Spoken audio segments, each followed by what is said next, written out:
Так, записываю кино, может для тех стелсоводов кому-то пригодится.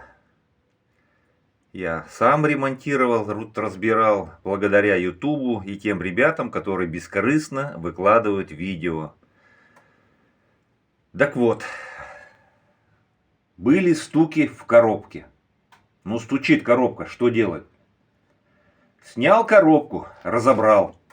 Коробка в идеале. Сказали кардан. Ну, кардан понятно, тут для дураков понять, что не кардан. Все крестовины, все шевелится.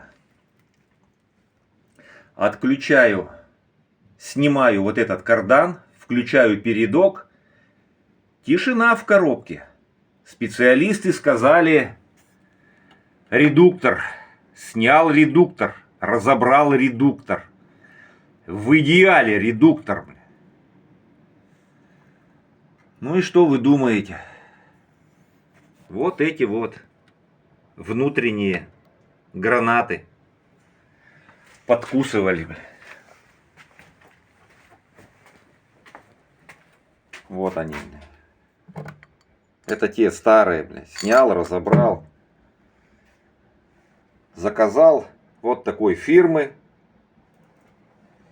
Все, сейчас собрал. Все работает, все шепчет. Колеса вывесил, прокрутил. Все нормально. Вот такая вот херня может быть. Месяц я тут, блядь, драчусь с ним.